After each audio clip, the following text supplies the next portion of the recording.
নামগুলো যদি থাকে তাহলে আজকে চেঞ্জ করে ফেলবেন, কারণ ইসলাম হারাম করেছে। এর মধ্যে প্রথম নম্বর রয়েছে রিয়া। আর রিয়া মানে হলো লোক দেখানো। এই রিয়া যদি কোনো মানুষের ইবাদতের মধ্যে থাকে, ওটা ইবাদতই নষ্ট হয়ে যায়। রিয়া শব্দের আরেকটি অর্থ হলো অহংকার, অহনিকা। এটা যদি বাস্তব জীবনের উপরে প্রভাব পড়ে, বিশ্বনবী বলেছেন মানুষের নামের অর্থ, নামের প্রভাব তার বাস্তব জীবনের উপরে প্রভাব পড়ে, যার কারণে এটা দুনিয়া আখেরাত ভালো নাম হলে উজ্জ্বল করে দেয়, যদি এটা খারাপ নামের অর্থ বহন করে তাহলে দুনিয়া আখেরাত নষ্ট করে দেয়। এই জন্য অর্থবোধক নাম আমাদের রাখতে হবে, রিয়া নাম এটা রাখা যাবে না। দ্বিতীয় নম্বর হলো আসিফা। আসিফা নামের অর্থ হলো সে আফসোসকারী নারী, আফসোসকারী নারী বা হতাশাময় নারী।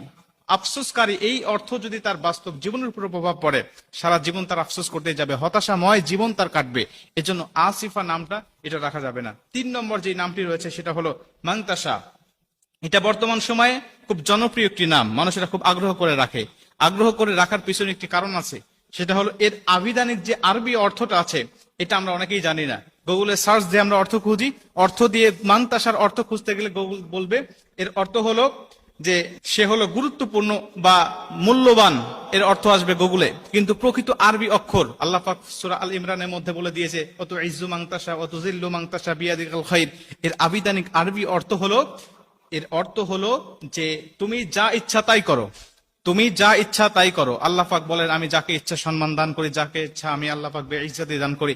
এজন্য আল্লাহ পাক বলছে অত ইজ্জু মাংতাসা অত জিল্লু মাংতাসা। এই মাংতাসাটা আমরা এটাকে ব্যবহার করি খুব ভাবি যে আরবি কোরআনের মধ্যে আছে নামটা, কোরআনে থাকলেই যেটা ব্যবহার করতে হবে বিষয়টা এমন নয়। কোরআনে খিনজিরের কথাও রয়েছে, এটা তো মানুষ ইচ্ছা করে এই নামগুলো রাখবে না। অতএব অর্থটা কোনটা হয় এটা আমাদের খেয়াল রাখতে হবে।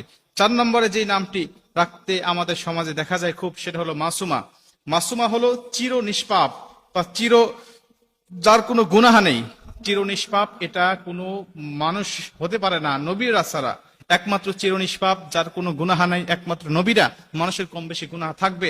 অতএব এই নামের অর্থের দিক বিবেচনা করে উলামা একরামগণ, মুফাসসির, মুহাদ্দিসগণ বলে যে এই নামটিও রাখা যাবে না।